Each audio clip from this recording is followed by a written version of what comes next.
ଆପଣ କ'ଣ ଭାବିଛନ୍ତି ଯେଉଁ ମୁଭିଜ୍ ତିଆରି ହେଉଛି, ମୁଭିଜ୍ ତିଆରି ହେଲା ପରେ ସିନେମା ହଲ୍ ପର୍ଯ୍ୟନ୍ତ କେମିତି ଆସୁଛି ଆଉ ସିନେମା ହଲ୍ର ଯେ ମାଲିକ ତାଙ୍କେ କେତେ ପଇସା ରୋଜଗାର କରୁଛନ୍ତି ଆଉ ରୋଜଗାର ହେଲା ପଇସା ପ୍ରୋଡ୍ୟୁସରଙ୍କ ପାଖରେ କେମିତି ପହଞ୍ଚୁଛି?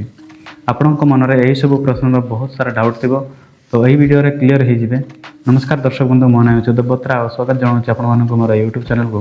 ତ ଚାଲନ୍ତୁ ଆରମ୍ଭ କରିବା ସବୁଠୁ ପ୍ରଥମରୁ, ଯେଉଁଠିରୁ ମୁଭିଜ୍ ତିଆରି ହେଉଛି। ମୁଭିଜ୍ ତିଆରି ହେଲା ପରେ ଟେନସନ୍ ରହୁଛି ସବୁଠୁ ବଡ଼ ପ୍ରୋଡ୍ୟୁସରଙ୍କ ଆଉ ଡିଷ୍ଟ୍ରିବ୍ୟୁଟରଙ୍କୁ। ପ୍ରୋଡ୍ୟୁସର ଯେତେବେଳେ ମୁଭିଜ୍ କମ୍ପ୍ଲିଟ୍ କରିଦେବ, ସେ ଡିଷ୍ଟ୍ରିବ୍ୟୁଟରଙ୍କୁ ଦେବ। ତାଙ୍କରି ହାତରେ ସମସ୍ତ ଦାୟିତ୍ୱ ଥିବ, ଯେମିତିକି ମୁଭିଜ୍ କେଉଁ ଅର୍ଥକୁ ଯିବ, କେମିତି ଯିବ, କେତେ ପଇସାରେ ଯିବ, କେଉଁ ସିଜନ୍ରେ ଯିବ, ସେହିସବୁ ବିଷୟରେ। ପ୍ରୋଡ୍ୟୁସର ଯେତେବେଳେ ମୁଭିଜ୍ କମ୍ପ୍ଲିଟ୍ କରିଦିଏ ଆଉ ଥିଏଟର ଯେତେବେଳେ ରେଡ଼ି ଥାଏ ଯେ ମୁଭି ରିଲିଜ୍ ହେବ, ତ ସେତେବେଳେ ମେନ୍ ରୋଲ୍ ଥାଉଛି ଫିଲ୍ମ ଡିଷ୍ଟ୍ରିବ୍ୟୁଟରଙ୍କର। ମୁଭିଜ୍ ଯେତେବେଳେ କମ୍ପ୍ଲିଟ୍ ହେଲା, ତ ସେତେବେଳେ ମୁଭିଜ୍କୁ ଫିଲ୍ମ ଡିଷ୍ଟ୍ରିବ୍ୟୁଟର ନେଇଯାଆନ୍ତି ଆଉ ତାଙ୍କେ ହିଁ ଡିଷ୍ଟ୍ରିବ୍ୟୁଟ୍ କରନ୍ତି ସମସ୍ତ ସିନେମା ହଲ୍କୁ। ତ କେତେବେଳେ କେଉଁ ସିନେମା ହଲ୍ରେ ବହୁତ ପ୍ରକାର ଥାଏ। ଆଉ ଆମ ଇଣ୍ଡିଆନ୍ ଫିଲ୍ମ ଡିଷ୍ଟ୍ରିବ୍ୟୁଟରଙ୍କ ନାଁ ଯଦି କହିବା, Yash Raj film, drama production, Reliance entertainment, T series, ଏହିସବୁ ଫିଲ୍ମ ଡିଷ୍ଟ୍ରିବ୍ୟୁଟର ଆମ ଭାରତରେ ମୁଖ୍ୟତଃ। ତ ଫିଲ୍ମ ପ୍ରଡ୍ୟୁସର ଯେତେବେଳେ ମୁଭିଜ୍କୁ କମ୍ପ୍ଲିଟ୍ କରିନିଏ, ଡିଷ୍ଟ୍ରିବ୍ୟୁଟରଙ୍କ ଦାୟିତ୍ୱରେ ରହିବ ମୁଭିଜ୍ କେଉଁ ଛୋଟ ବଡ଼ ହଲ୍କୁ ଯିବ, କେଉଁ ସିନେମା ହଲ୍କୁ ଯିବ, କେମିତି ଯିବ, ସେଇ ଦାୟିତ୍ୱ ଫିଲ୍ମ ଡିଷ୍ଟ୍ରିବ୍ୟୁଟରଙ୍କ ରହିବ। ଆଉ କେବେ ଏମିତି ମଧ୍ୟ ହୁଏ, ଯେଉଁ ମୁଭିଜ୍ର ପ୍ରଡ୍ୟୁସର ଥାଆନ୍ତି ତାଙ୍କେ ଫିଲ୍ମ ଡିଷ୍ଟ୍ରିବ୍ୟୁଟରଙ୍କୁ ସମ୍ପୂର୍ଣ୍ଣ ଭାବରେ ମୁଭିଜ୍କୁ ବିକ୍ରି କରିଦିଅନ୍ତି। ଯେମିତିକି 100 କୋଟିରେ ଯଦି ମୁଭିଜ୍ଟି ତିଆରି ହେଇଛି, ତ 200 କୋଟିରେ ତାଙ୍କେ ବିକିଦେବେ। ତାପରେ ତାଙ୍କ ମୁଣ୍ଡରୁ କୌଣସି ପ୍ରକାର ଟେନସନ୍ ରହିବ ନାହିଁ, ସବୁ ଟେନସନ୍ ଫିଲ୍ମ ଡିଷ୍ଟ୍ରିବ୍ୟୁଟରଙ୍କ ପାଖରେ ରହିଲା। ମୁଭିକୁ କେମିତି ଚଲାଇବେ, କେତେ ଦୂର ଚଲାଇବେ, କେତେ ଦିନ ଚଲାଇବେ, ସେଇ ପ୍ରକାର। ଆଉ ସେଥିମଧ୍ୟରୁ ଯାହା ବି ଅର୍ଣ୍ଣିଂ ହେବ ସବୁ ଡିଷ୍ଟ୍ରିବ୍ୟୁଟରଙ୍କ ହାତରେ ରହିବ। ତାଙ୍କେ ପୁଣି ଥରେ ପ୍ରୋଡ୍ୟୁସରଙ୍କୁ ରିଟର୍ଣ୍ଣ କରିବାର ନାହିଁ କି କାହାକୁ ବି ଦେବାର ନାହିଁ। 200 କୋଟିରେ କିଣିଛନ୍ତି, ତାହେଲେ ବେଶୀ ଦିନ ଯଦି ଚଲାଇ ପାରିବେ ତ ତାଙ୍କରି ପ୍ରଫିଟ୍ ଉପରେ ରହିଲା। ସେ ଭିତରୁ କୌଣସି ପଇସା ଫିଲ୍ମ ପ୍ରୋଡ୍ୟୁସରଙ୍କ ପାଖରେ ଯିବ ନାହିଁ କି କାହାକୁ ମଧ୍ୟ ଯିବ ନାହିଁ, ରହିବ ଖାଲି ଫିଲ୍ମ ଡିଷ୍ଟ୍ରିବ୍ୟୁଟର ପାଖରେ। ତ ଏବେ କଥା ହେଉଛି ଯେଉଁ ମୁଭିଜ୍ ଫିଲ୍ମ ଡିଷ୍ଟ୍ରିବ୍ୟୁଟର ପାଖରେ ଆସୁଛି, ସେ ମୁଭିଜ୍ର ଫାଇଲ୍କୁ ସିନେମା ହଲ୍ ପର୍ଯ୍ୟନ୍ତ କେମିତି ପହଞ୍ଚାଇବେ? ଆପଣଙ୍କ ମଧ୍ୟରେ ବହୁତ ଲୋକର ପ୍ରଶ୍ନ ଥିବ, ବହୁତ ଲୋକ ଭାବୁଥିବେ ଯେ ସିନେମା ହଲ୍ରେ ମେଲ୍ରେ ପଠାଉଥିବେ, ନା ସ୍ୟାଟେଲାଇଟ୍ ଦ୍ୱାରା ପଠାଉଥିବେ, ନା ପେନ୍ ଡ୍ରାଇଭ୍ ଦ୍ୱାରା ପଠାଉଥିବେ। ନା, ସେ ମଧ୍ୟରେ କୌଣସି ବି ନୁହେଁ। ତାଙ୍କେ ଡିଷ୍ଟ୍ରିବ୍ୟୁଟର କ'ଣ କରେ ନା, ସେଇ ଫାଇଲ୍କୁ ଇମେଜ୍, ଅଡ଼ିଓଜ୍, ତାପରେ ଭିଡ଼ିଓ ଫୁଟେଜ୍, ସେସବୁ ଅଲଗା କରିକିନା DCP ମାଧ୍ୟମରେ ପଠାନ୍ତି। DCPର ଅର୍ଥ ହେଉଛି ଡିଜିଟାଲ ସିନେମା ପ୍ୟାକେଜ୍। ତାହିଁରୁ ଗୋଟେ କୋଡ଼୍ ଲାଗିକିନା ଥାଏ, ସେଇଟାକୁ ହିଁ ଡିଷ୍ଟ୍ରିବ୍ୟୁଟର କରନ୍ତି।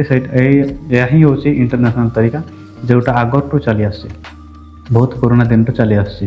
ଏମିତି ନୁହେଁ କି ଦୁନିଆ ଡିଜିଟାଲ୍ ହେଇଗଲା ଆଉ ସ୍ୟାଟେଲାଇଟ୍ ମଧ୍ୟରେ ଫାଇଲ୍କୁ ପଠାଇ ଦେବେ, ଇମେଲ୍ ଦ୍ୱାରା ପଠାଇ ଦେବେ, ନା ଗୋଟେ ସର୍ଭର ଦ୍ୱାରା ପଠାଇବେ, ଏମିତି ନାହିଁ।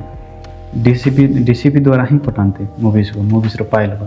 ସେ ଫାଇଲ୍ରେ କୋଡ଼୍ ଲାଗିଥାଏ, ସେଇଟା ହଲ୍ରେ ହିଁ ତାଙ୍କେ ସର୍ଭର ରିସିଭ୍ କଲେ ହିଁ ମୁଭିଜ୍ଟା ପ୍ଲେ ହେବ ଆଉ ଡିଷ୍ଟ୍ରିବ୍ୟୁଟର ଜାଣିପାରିବ କେଉଁ ହଲ୍ ଥିଏଟରରେ ମୁଭି କେତେ ଥର ଚାଲିଲା, ଆଉ କେତେ ଟାଇମ୍ କଲା, ବ୍ୟାକ୍ ଆଣ୍ଡ ଫରୱାର୍ଡ଼ କେତେ ହେଲା, ସବୁ ରେକର୍ଡ଼ ଫିଲ୍ମ ଡିଷ୍ଟ୍ରିବ୍ୟୁଟର ଜାଣିପାରିଥିବେ। DCP ଆମରି ଦେଶର କଥା ନୁହେଁ। DCP ମାଧ୍ୟମରେ ଯେଉଁଟା ସେୟାରିଂ କରନ୍ତି ଫିଲ୍ମର ଫାଇଲ୍କୁ, ସେଇଟା ଖାଲି ଆମ ଦେଶରେ ନୁହେଁ, ଅନ୍ୟ କୌଣସି ଦେଶରେ ବି, ଯାହା ହଲିଉଡ଼ ହଉ, ବଲିଉଡ଼ ହଉ କି ଟଲିଉଡ଼ ହଉ, ଯାହା ବି ହଉ, ସେହିସବୁ ମୁଭିଜ୍ର ମଧ୍ୟ ଫାଇଲ୍ ପ୍ରୋସେସର ସେମିତି ହିଁ ଥାଏ। DCP ଗୋଟେ ଆର୍ଟ ଡିସ୍କ ଟାଇପ୍ର, ତାହିଁରେ ଇମେଜ୍ର file, audio file, video footage, ଏସବୁ ଅଲଗା ହେଇକି ଥାଏ। ତାର ଡିକୋଡ୍ ହେଇକିନା ପ୍ଲେ ହେଇଯାଏ ମୁଭିଜ୍ ଥିଏଟରକୁ। ସେଇଟାକୁ ହିଁ DCP କୁହନ୍ତି, ଡିଜିଟାଲ ସିନେମା ପ୍ୟାକେଜ୍। ମୁଭିଜ୍ର ଫାଇଲ୍ ସିନେମା ହଲ୍ରେ ଆସିଲା ପରେ ଦାୟିତ୍ୱ ରହୁଛି TMSର, ଥିଏଟର ମ୍ୟାନେଜମେଣ୍ଟ ସିଷ୍ଟମ୍, ଯିଏକି ମୁଭିଜ୍କୁ ଆଗକୁ ନେବେ, ପଛକୁ ନେବେ, ପ୍ରିଭ୍ୟୁ କରିବେ, ଯାହାଦ୍ୱାରା ଆମେ ଯାଇକି ବସିକି ଦେଖିପାରୁଛୁ। ସିନେମା ହଲ୍ରେ ମୁଭିଜ୍ର ଫାଇଲ୍ କେମିତି ଆସୁଛି, କେଉଁଠୁ ଆସୁଛି, କେଉଁ ପ୍ରୋସେସ୍ରେ ଆସୁଛି, ସେ ବିଷୟରେ ତ ଜାଣିଲେ। ଏବେ ବୁଝିବା ପ୍ରୋସେସ୍ର ସବୁଠୁ ମୂଲ୍ୟବାନ ଜିନିଷ ହେଉଛି ଇନକମ୍। ତାଙ୍କେ ଏର୍ଣ୍ଣିଂ କେମିତି କରୁଛି? ତ ସିନେମା ହଲ୍ର ବି ଦୁଇ ପ୍ରକାର ଥାଉଛି, ସିଙ୍ଗଲ ସ୍କ୍ରିନ୍ ଆଉ ମଲ୍ଟିପ୍ଲେକ୍ସ।